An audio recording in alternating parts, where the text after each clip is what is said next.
Welcome to Spirits Podcast, a boozy dive into mythology, legends, and folklore. Every week, we pour a drink and learn about a news story from around the world. I'm Amanda. And I'm Julia. Amanda, I'm going to tell you a story. Always, babe. It is going to be a story that you've heard before, but it is the spookiest of all seasons right now. So I have to share this urban legend with you because despite the fact that we've probably heard it a million times before, it might have a little bit of a deeper history than you would think. So come with me to a town in, let's say, Middle America. Bren, if you don't mind, set the scene for me. It's fall. A couple just went on a date, right? They went to go see a movie at the local drive-in, let's say, and after deciding that they wanted to spend a little more time together, they decide that they are going to park their car at Inspiration Point, or Makeout Point, or Lover's Lane, whatever they call it in your hometown. Behind the Dunkin' Donuts.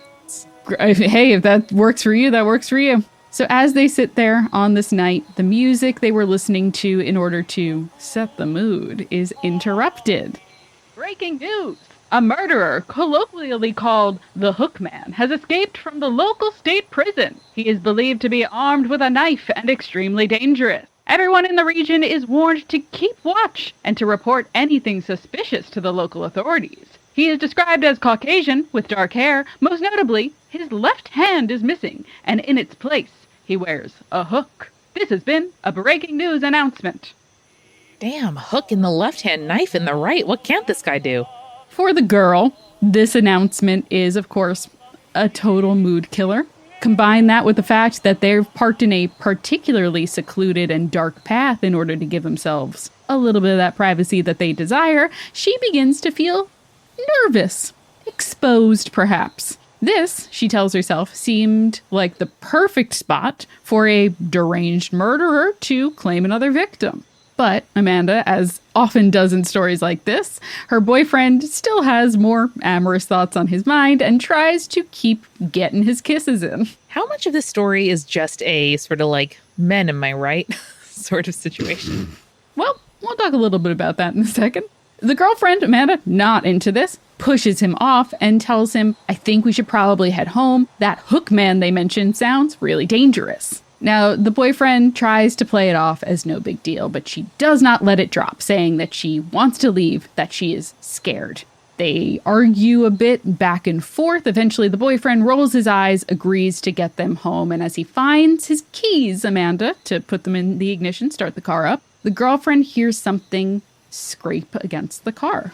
She, panicking, tells him, go quicker, find the keys faster, let's go. Oh no. Then she feels the car shake a bit, like something has made contact with it. And so she yells at him, get us out of here now. The boyfriend rolls his eyes again, saying something about her overreacting or whatever, and pissed off, aggressively starts the car and speeds off of the Lover's Lane. They sit in silence for the entire ride home. And when they pull into her driveway to drop her off, he doesn't even bother getting out of the car to open her door or to escort her to her house. How rude of him. This is like the 1950s. All men are expected to do this for women.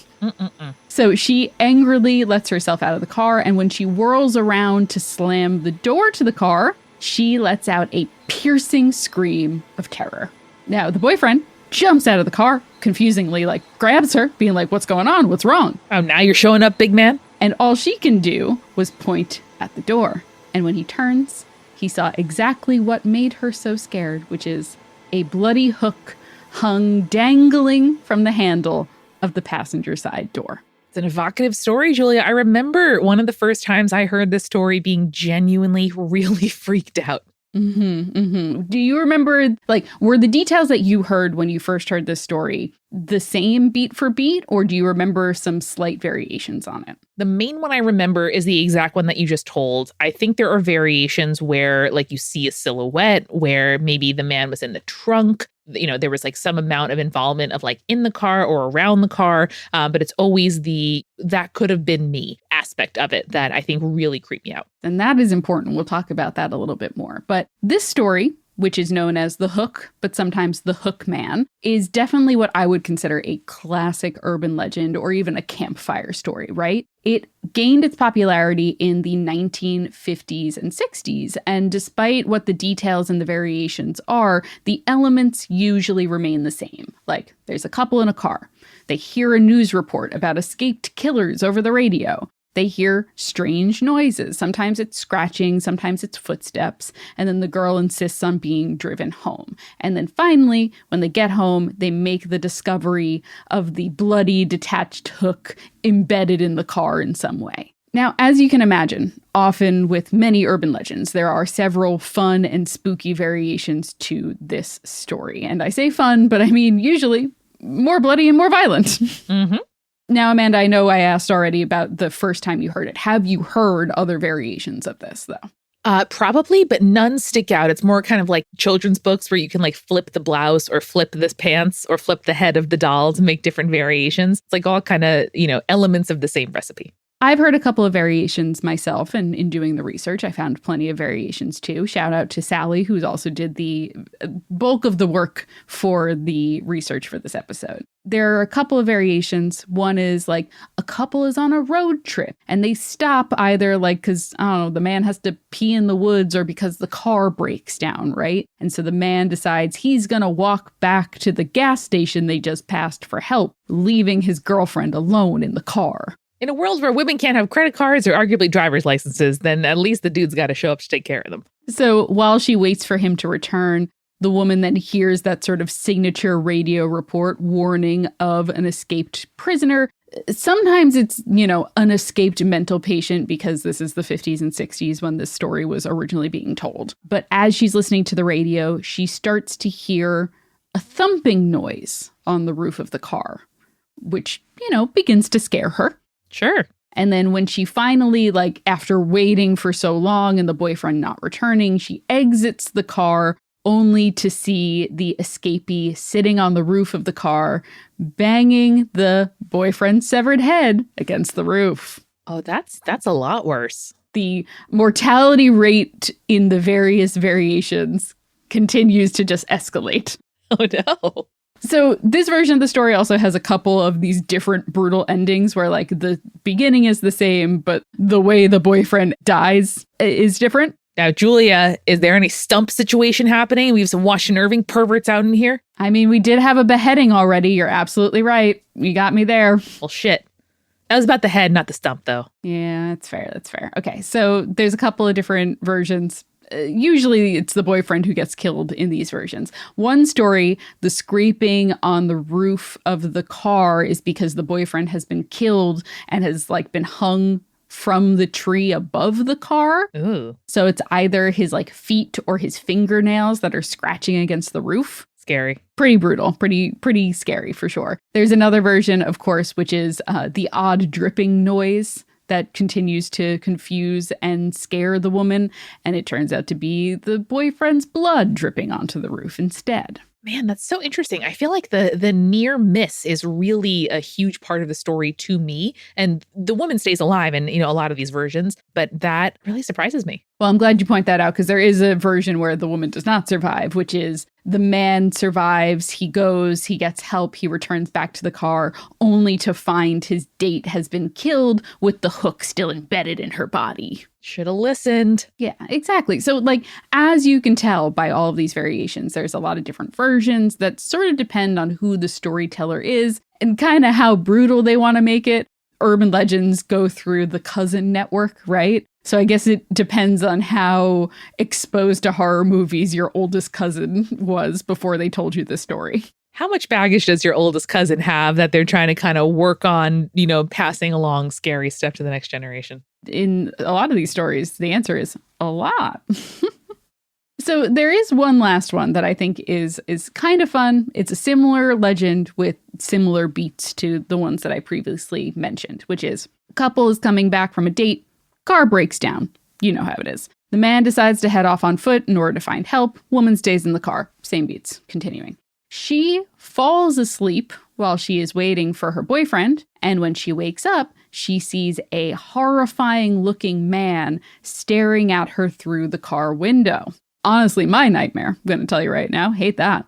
Luckily, she's like, oh, the car's locked. This is scary, but I'm safe because he cannot get inside, which is so funny because it's like, windows break, girlfriend. What are you talking about? They really do. I think those locks were pickable with like a stiff breeze in the 50s. The story kind of goes, she's like, oh, well, this man is very scary, but thank God he can't get in the car. And then, to her horror, the person raises both of his arms to reveal one is the hooked hand, skewering the boyfriend's severed head. Oh, no. I thought it was going to be the boyfriend who'd been mutilated by the hook hand. And so the girlfriend would try to like run him over or something. And then turns out afterward, it's the boyfriend. Ooh, Amanda, that's a good variation. Keep that in mind for the next time you tell this at a scary story, spooky hour. I'd love that. I will. As you can imagine, usually the story ends there, with just him dangling the keys. Doesn't reveal the fate of the woman, but you can kind of guess the implications about to happen. It's scarier to imagine. Exactly. So the story is so familiar to us, right? Even with its various iterations. But my question, as it always is here on Spirits, is how and why did we start telling this story in the first place? First off, I want to highly recommend a book by Jan Harold Brunvand called The Vanishing Hitchhiker, American Urban Legends and Their Meanings, which essentially has an entire chapter specifically about the Hook story. Brunvand traces the origins of this story to the 1950s, and it's clear that it spread pretty quickly. The story was considered widespread amongst American teenagers by 1959, and it spread further and further as it began to pick up steam in the 1960s. And what is really interesting, I think, is Brunvand talks about how he spoke to several teenagers from around this time period. And what was particularly interesting is all of the teens insisted that the story was specific to their hometown, or at least like a neighboring town that was close to their hometown. That's really cool. The proximity of like, no, this was real and it happened near me. Like, so for example, if you were in Utah and you asked a teenager about this story, they're like, yeah, that happened like in the suburbs of Salt Lake City. And like it happened in like one of the canyon valleys. And he was like, oh, that's so interesting because like the person in the Bay Area says it happened right over there as well. So I think that's extremely cool that this one is such a personalized tale in that, again, the beats are so kind of like anyone can tell this story and add any details they want so long as they continue with the beats that make up the story.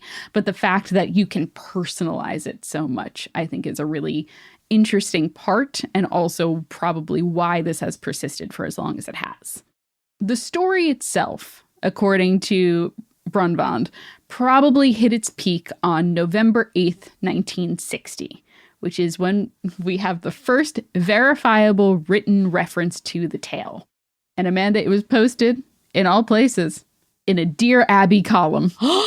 No. This bitch again? I'm going to read you the Dear Abby column. Are you ready? Oh, shit. Dear Abby, if you're interested in teenagers, wild statement to make, by the way. If you're interested in teenagers, you will print this story. I don't know whether it's true or not, but it doesn't matter because it served its purpose for me. A fella and his date pulled into their favorite lover's lane to listen to the radio and do a little necking. Damn. This is printed. It printed. Do a little necking. So good. The music was interrupted by an announcer who said that there was an escaped convict in the area who had served time for rape and robbery. He was described as having a hook instead of a right hand. The couple become frightened and drive away. When the boy took his girl home, he went to open the car door for her. Then he saw a hook on the door handle. I will never park to make out as long as I live. I hope this does the same for other kids. Signed, Jeanette. Jeanette, respectfully, I will park and make out at any opportunity, okay? I will be late to anything if it's because I parked and made out. That's like the stuff that life is made of, Jeanette, okay? Yeah. So this is really interesting to me because I think we talked about this a little bit in the Bloody Mary episode, right? About the sort of like sexual awakening of teenagers and particularly like female presenting and like female raised children during this time period, right? And the idea of them having some sort of like sexual awakening scared the shit out of adults during this time. Exactly. And particularly of white women, particularly of middle and upper class white women, where their virtue is something to be guarded. And probably arguably for the men, like the moral of the story is be protective of the woman you've been entrusted with in this sort of like model of heteropatriarchy. Yes. So that's why I think this being printed on November 8th, 1960, the year that everyone's going and voting for JFK, the literal day everyone's going and voting for JFK, by the way. This was, oh my God, it's election day. You're right. This was the election day. Abby said, enough with the politics. Abby said, I don't care who becomes president, but these teens should stop having sex in lovers' lanes. Mm-hmm. But I just think it's so, like, this is the perfect time period to really encapsulate this story because it is such a, like, sex mania, like, look what happens if you have sex sort of thing. And like predating the official, rules of horror so early that are established in horror movies. So I just think it's fascinating. I truly do. But these stories, Amanda, which made it all the way to one of the most famous advice columns in the country, and like, a staple of American households. Dear Abby was a staple of a lot of American households. The woman has a Hollywood star, This had to have come from somewhere. It didn't just appear in Dear Abby one day, right? I want to get to some of the potential inspirations for this story, as well as why it captured our imagination for as long as it has, just as soon as we grab our refill. Let's do it. Hey, it's Julia, and welcome to The Refill. Let's give a quick shout out to our newest patron, Greg. Greg, thank you so much for joining up on our Patreon. You join the ranks of our supporting producer level patrons like Alicia, Hannah, Scott, Anne, Matthew, Rico, like Lily, and Will. And of course, our legend level patrons, Audra, Bex, Chibi Yokai, Michael, Morgan H, Captain Jonathan Malachi Cosmos, Sarah, and Beam Me Up Scotty. And you too, listener, right now, can join our Patreon at patreon.com/spiritspodcast, where you get cool rewards like ad-free episodes, recipe cards for every single episode, bonus urban legends episodes each and every month, and so much more. Check it out. That is patreon.com/spiritspodcast. And hey, so many of you have been sending in more urban legends, but we need more. More, I tell you. I need more urban legends for the spooky season. So you can either email us at spiritspodcast@gmail.com or go to our website and fill out the form that allows us to check out your urban legends. You just type it all up and it sends right to us. It's great. I love it. It's awesome. Other things that are awesome. Hey, another show here that we love at Multitude. Have you checked out Tiny Matters yet? Science shapes every part of our lives, but so much of its influence is overlooked or buried in the past. Tiny Matters is an award-winning podcast about tiny things, from molecules to microbes, that have a big and often surprising impact on society. I think you would really love their most recent episode about de-extinction and how, like, those articles that were out were being like, they're gonna remake dire wolves. There's gonna be dire wolves again. They have a really interesting insight into that. But from deadly diseases to forensic toxicology to the search for extraterrestrial life even, host and former scientist Sam Jones and Deboki Chakravarti embrace the awe and messiness of science and its place in history and today, and how it can impact our world's future. Tiny Matters is brought to you by the American Chemical Society, which is a nonprofit scientific organization based in Washington, D.C., and they're a part of Multitude. You can get new episodes from them every Wednesday wherever you get your podcasts. And hey, this episode is sponsored by Shaker and Spoon, our OG, our faves. We love you, Shaker and Spoon. Shaker and Spoon is a subscription cocktail service that helps you learn how to make handcrafted cocktails right at home. It's like mixology, but delivered to your door. Every box comes with enough ingredients to make three different cocktail recipes developed by world-class mixologists. All you need to do is buy one bottle of that month's spirit, whether that is gin or vodka or whiskey or rum or what have you, and then you have all you need to make 12 drinks at home. At just $40 to $50 per month, plus the cost of that bottle, it is a super cost-effective way to enjoy craft cocktails. And you can skip or cancel boxes at any time. So if you decide, hey, I don't want to do the vodka box this month, that's okay. You can skip it or you can cancel it. It's all good. Invite over some friends, class up your nightcaps, or be the best house guest of all time with your shaker and spoon box. I'm just saying, if someone brought a shaker and spoon box to my house, if they were staying with me like for the holidays or something, I would be freaking delighted. And you can get $20 off your first box at shakerandspoon.com/cool. That is COOL. Shakerandspoon.com/cool. Thanks, Shaker and Spoon. And now let's get back to the show.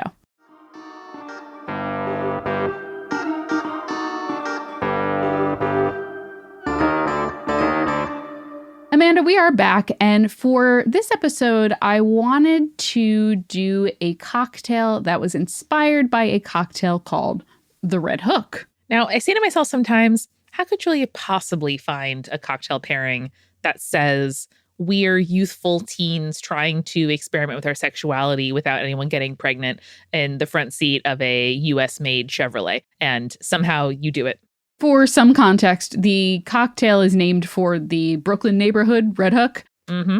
And it is a twist on a classic Manhattan. So traditionally, it is made with rye whiskey, maraschino liqueur, and a bitter Italian vermouth that is called punte mes. It means like a piece and a half, essentially. Oh, cool. 1 piece bitter and then half a piece sweet. That's why they call it that. Oh, Julia, just like us. Just like us. But I want to mix things up a bit. I don't want to just take the Red Hook. I want to feel inspired by the Red Hook. So we're going to keep the rye. We will keep the maraschino liqueur, but punte mas is like not super easy of a liqueur to find. So I think you could just sub in a like sweet vermouth, like a vermouth Rousseau, you know? Mm-hmm. And then to give it that sort of like darkness that feels appropriate for this cocktail in the story, I was going to recommend a few dashes of black walnut bitters. I love it. Tastes like a combo of an old-fashioned and a Manhattan, and I'm very into it. Exactly. And I think it's a great cocktail for fall, going into winter. It feels appropriately like spooky and toasty, like a bonfire on a fall evening. Shout out to the late, great Van Brunt Distilling in Red Hook, Brooklyn, which had a very good Nocino cocktail. Ooh, yeah, that does sound good. Shout out. So we were wondering before we took our break how this story picked up so much steam and where exactly it might have come from to help inspire the story. There is a lot of speculation. And as we often talk about with urban legends, it can be hard to nail down exactly where or what started it, right? But one of the most repeated speculated origins dates back to 1946.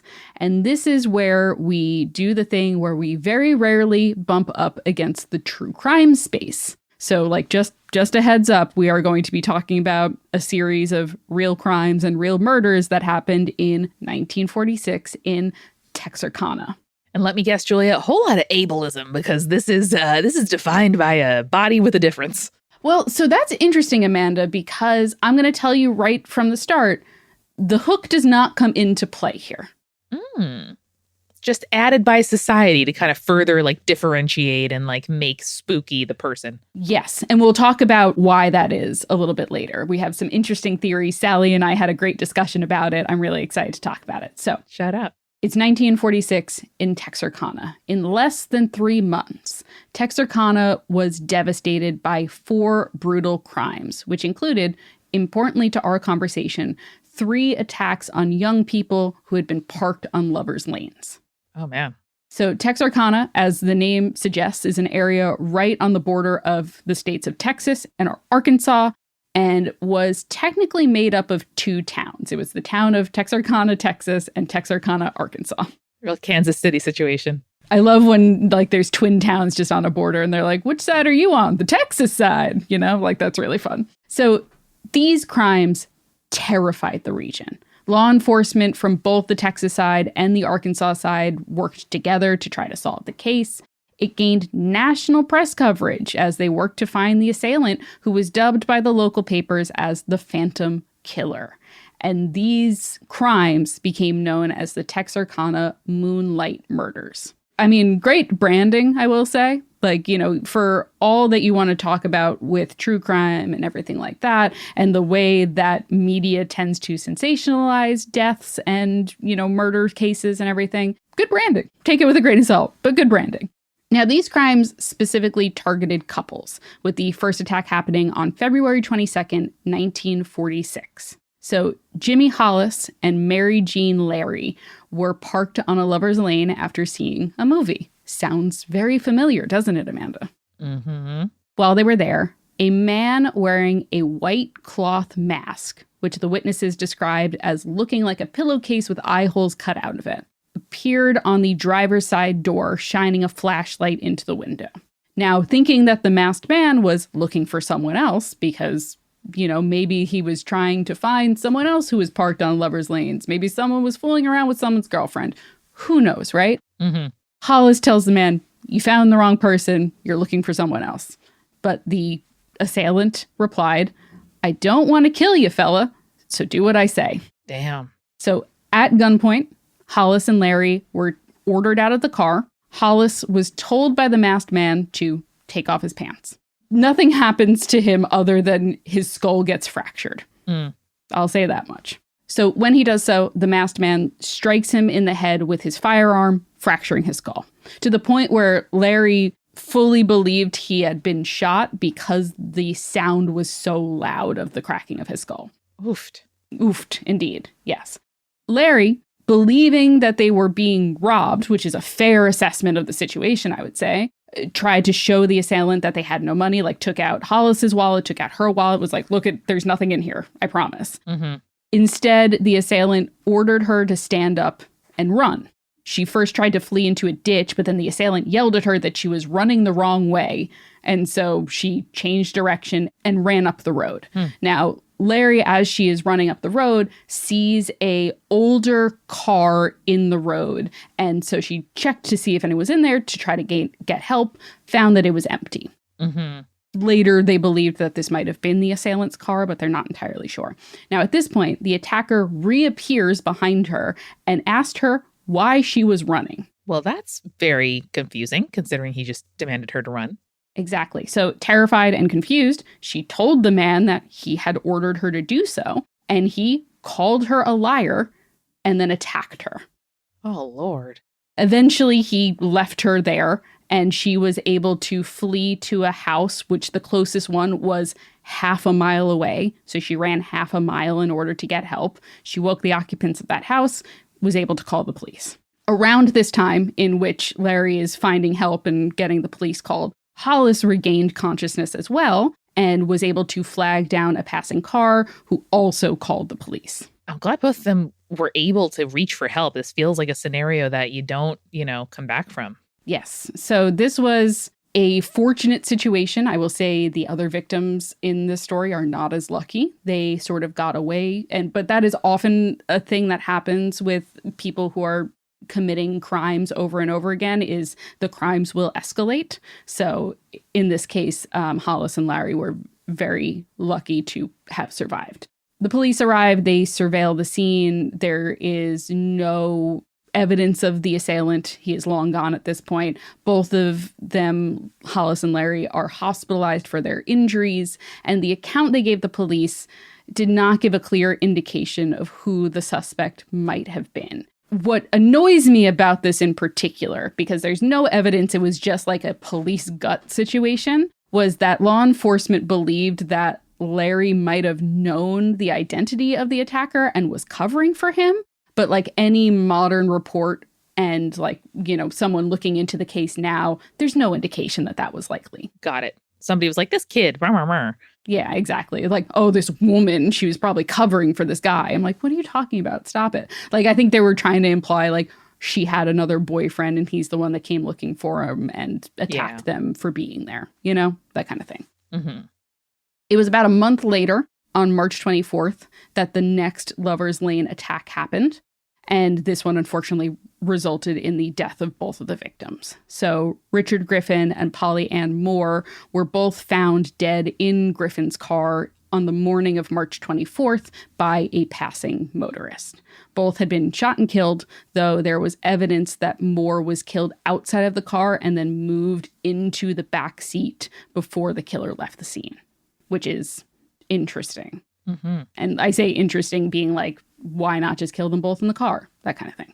Another double murder, a little less than a month later, was on April 14th. 3 months, and we had 5 people dead and 3 people injured by the end of this streak, right? Wow. So this is April 14th. This is the death of Paul Martin and Betty Jo Booker. So Martin had picked up Booker from like a musical concert sort of thing at a local VFW club around 1:30 a.m., according to the witnesses that saw him pick her up. Their bodies were found the next morning, though the locations of the bodies were what confused and disturbed the local police. So Martin's body was found shot about 1.5 miles away from his car. Far. Now, they had to search for Booker after that. So he was found around, I want to say, 7 a.m. They found Booker's body at 11 a.m. the same morning. She was 2 miles away from Martin's body, propped up against a tree, also shot. And her body was even further from the car, so about 3 miles from the car. When you remember that people weigh, 100 pounds and up, that is a very far distance to transport someone injured or deceased. The indication, too, that they had was both of them put up significant struggles, whereas the other victims, that was not the case. So it may be that they tried to flee and then were caught or something to that effect. Mm. There was a 4th attack, which resulted in the death of a man named Virgil Starks and his wife, Katie, inside of their home, though Katie was able to survive the attack. Damn. Now, there is some doubt as to whether or not Katie and Virgil's assault was connected to these attacks. They tend to get lumped in together because they were around the same time period and because it was couples being targeted, but they were targeted inside their home rather than at a lover's lane. So at this point, the investigation is in full swing. You have local police, you have Texas Rangers, you have county sheriff's departments, you even have the FBI assisting with the investigation, right? So over 200 people were questioned as part of the investigation. They were trying to bait the attacker at one point by having local teenage boys sit in parked cars in lovers' lanes while the police waited nearby. Damn. At one point, they were like having police officers also sit in cars, but with like a female mannequin next to them. With wigs? Yeah. Yeah. I was like, it's either wigs or it's a mannequin, baby. There is a great article about this from Texas Monthly titled Texarkana Murder Mystery. And the way that they described how the town felt during this investigation was ongoing, I think is really good. So here's the quote. Fear paralyzed the town. Women of means packed their clothes and children and checked into downtown's Hotel Grimm while their husbands were away on business. Others rigged Rube Goldberg-esque security systems, attaching pots and pans to wire that was strung around their property. People who had never owned guns slept with loaded pistols on both sides of the bed and made pallets on the floor so that their children could sleep beside them. Lawmen from Arkansas and Texas and members of the national press overwhelmed the town in pursuit of the assailant, who was dubbed the Phantom Killer by the Texarkana Gazette. Boofed. In the end, 400 suspects were investigated, and there were numerous false confessions. But the man that was the prime suspect, the one that in the end, a lot of the investigators were like, it was definitely this guy, was a career criminal and a car thief named Yule Sweeney. However, the only evidence that the police had against him was a statement from his wife and circumstantial evidence.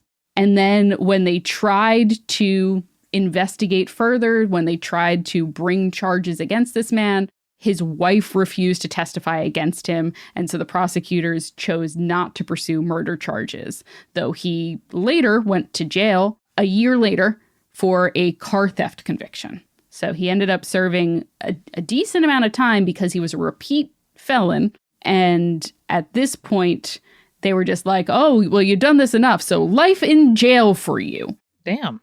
He ended up getting paroled a couple of decades later, I want to say, because of like habeas corpus rules, because he wasn't given proper representation. So, man, no happy endings in the US judicial system. No. This is not a true crime podcast, so I'm not going to go into it. Thank God. Too much. There was several other suspects that they had. At one point, they were saying that because this was 1948, a German prisoner of war had escaped, and so they thought that maybe he was doing this. There was a connection to one of the victims about she had a saxophone in the car, and they were like, well, there was a traveling saxophone salesman around the time of the murders. Maybe he did it. And I'm just like, oh, the police had no leads, like truly no leads. Yeah. It was kind of wild. All of this to say, Amanda, this particular series of murders and attacks on couples in lovers' lanes gained national attention. It caught the public eye. And it is not surprising that this story sort of spread through the teenage oral storytelling network, right? Like, this really hits all of the themes that teens love to talk about in urban legends. There's sex, there's danger, there's the titillation of being alone with someone you're romantically or sexually interested in, only to be caught in a quote-unquote compromising position, right? Mm-hmm. Plus, think about the inherent prudishness of American culture. And we talked about this a little bit earlier, but teens having sex, that's scandalous.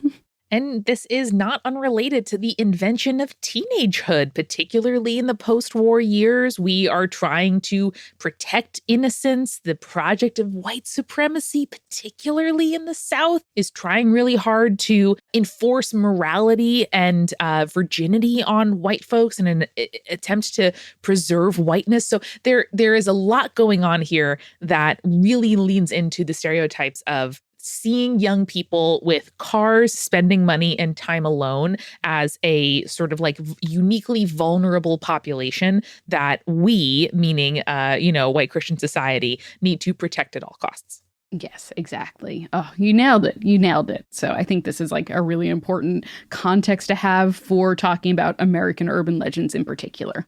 It's Americana. We're swimming in this soup. We are. Oh, we swimming in that soup. That soup is thick, but we swimming through it. We are. This story also encapsulates a larger theme in urban legends in America, which is the dead boyfriend urban legend, right? We kind of talked about this earlier with the variations that we have on the hook man story, but this one doesn't require the man who's killing the teenagers to have a hook, but rather just is endangering the lives of usually the girlfriends, which leads to a dead boyfriend, as the name implies. So again, you'll recognize the beats of this one. Parked couple, abandoned girl while the boyfriend leaves to go get help, a mysterious noise, a rescue, sometimes by a passerby, sometimes, especially later, it's like, oh, the police or the local authorities came and rescued her, right? And then the horrible realization that the boyfriend never managed to get help and instead was killed. Now, there is a more modern version, and I'll say modern, I just mean more like as more and more retellings have happened, this tends to get added on, like a little like button at the end. But this idea of this almost like Orpheus-like twist to the story, which is when escorted from the car, the rescuer, whether that is a police officer or a good Samaritan, doesn't matter, will tell the girlfriend not to look around. Don't look back at the car. Just focus on me. Let's get out of here. Yeah. And inevitably, she will turn around and look at it and we'll see the butchered boyfriend. Wow. Yeah. No, the puncturing of an illusion, the puncturing of innocence. It's cinematic. I get it. It is. It is. But this, much like the Hook story, seems to be designed, again, to scare teens who they themselves like to park, as the kids would say, or go necking or what have you, make out in a car, etc., etc. And so might recall times where they were in a similar situation and be like, oh my God, look how close to death I might have been because I put myself in that situation.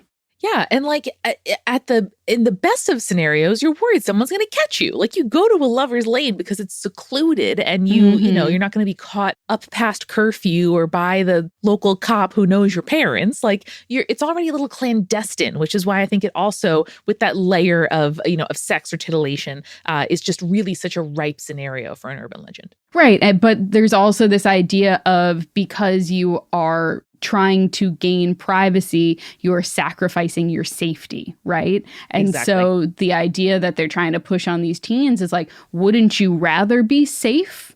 You know, you don't need privacy if it means you're going to get murdered because you had sex in a car. You don't need privacy when you're doing the right thing. Exactly. As the, Big Brother state would have you believe, for sure. Yeah. But it's also this idea, too, of like, and we talked about this again in the Bloody Mary episode, as much as this is supposed to be a warning, like, don't go have sex in cars and lovers' lanes or else you'll get murdered. There is a certain aspect of like teenage rebellion of being like, oh yeah, that is scary, but at the same time, I'm titillated by how scary this potential brush with death could be. And I think that's why that first version of the story is so popular, not the dead boyfriend version, but the hook on the car version, because it's, look how close we got to death, but we still managed to, have the experience we wanted to have. And like, whew, well, I'll know better for next time. However, yeah, will there be a next time? And in that scenario, too, it's not even that, anyone was wrong. It's that the boyfriend didn't heed the warnings fast enough. The girlfriend knew there was the, society functioned, right? There was the warning. She had the right instincts. She just had to, convince him to, pull his head out of his pants and, listen to what she was talking about, which is why I think it has a sort of kernel of I can trust myself and my instincts and I ought to, which I do think is kind of affirming to hear from an urban legend. Yeah, absolutely. Like when you hear an urban legend or watch a horror movie and you watch a character make choices that you tell yourself you wouldn't do, no matter how prone we all are to do things we think we wouldn't do in an emergency situation. A part of the pleasure we get out of that is thinking to myself, I'd never do that, or I'm smarter than that. That always frustrates me. This is a total aside. When people are like, oh, well, this horror movie was so annoying because all of the characters made such dumb decisions and blah, blah, blah. And no one would ever do that if they were in that situation. I'm like, first off, you've probably never been chased by a, murderer before. You've never been chased by Ghostface going masked through your household and anything like that. You probably would make silly decisions in the moment because you don't know what you would do in a moment like that. And also, they have to make stupid decisions. It's a movie. If they made all the right decisions, nothing would happen and everyone would escape the killer in the first 30 minutes of the film. What are we talking about here? Come on. Yeah, people making prudent choices does not entertainment make. Anyway, just something that annoys me about criticism of horror movies in general. But finally, Amanda, let's talk about why the hook. Because obviously, if we're going to take the Moonlight Murders, the Texarkana Moonlight Murders, as the inspiration for the hook story, it's missing a key element here, because those were just lovers' lanes murders. Those are not this particular defining feature. Sally and I were talking about this because there doesn't seem to be much research, or at least we didn't come up with anything that really explained why the hook in particular, right? And as you pointed out, Amanda, part of it is likely just ableism. The idea of visible disability makes uneducated people uncomfortable. Now, Sally, however, came at me with an interesting historical fact that I think I have to mention, which is the split hook prosthetic was invented in 1912 and was commonly used as a prosthetic for amputations, leading up to when this story became extremely popularized, right? So she also pointed out that because of the state of medical advancement at the time, many soldiers who were injured during World War I had amputations that were done in the field, and the split hook became a popular prosthetic for hand and arm amputations because it was not only more functional than traditional ones, but it was also more cost effective. Yes. The cost of prostheses has been on my mind this whole episode because it is a worst case scenario to have your prosthetic somewhere that you are not. And also, if there's blood involved, something very bad has happened. I think the implication for at least the hook story is that the blood was from someone else he murdered. Okay, that's good. That's good. So Sally basically suggests here that there probably were a fair amount of hook-handed people in America during the first half of the 20th century, and people in general fear what they don't understand, in which case this is an ableism plot point. Seems bad. Seems like not perhaps the best place for that horror aspect to come from, in hindsight. Like a second influx of World War II veterans, maybe as prosthetic technology is advancing, the hook becomes or seems archaic, or maybe an indicator of class if it was an affordable prosthetic as opposed to other kinds. So lots to get into. I wonder if a sociologist can get in the chat here. Oh, I'm sure. If you have information about that, we would love to hear it, obviously. So to wrap us up, Amanda, as I started this episode, I mentioned that this is probably a story that you listening at home have heard a variation of at some point. It is a popular story to reference in pop culture, even to this day. Stephen King does a retelling. It's mentioned in movies like Meatballs and Candyman, and of course the slasher classic, I Know What You Did Last Summer. It's literally a hooked man murderer in that story. Of course, our buddy Alvin Schwartz, who we mentioned last episode with our girl in the green ribbon. Shout out, my man. He did his own retelling of this story in Scary Stories to Tell in the Dark, though it is a more PG version. There's no mention of sex. It's also been parodied by shows like SpongeBob SquarePants or Community, or acted as inspiration for shows like Supernatural. But at the end of the day, Amanda, I have a feeling that this is going to be another one of those stories that we are going to tell for generations. You know, it is just one that is easy to tell, easy to sit down around the campfire, and it feels still somewhat relatable. The idea of like trying to find privacy in a place that also means you are opening yourself up to danger. So I think we're going to keep telling the story, even if the details change over time. Well, folks, next time you and Boo are nestled up on a lover's lane or an abandoned street or maybe the parking lot of a suburban Dunkin' Donuts, remember, Stay creepy. stay cool. Later, Saters.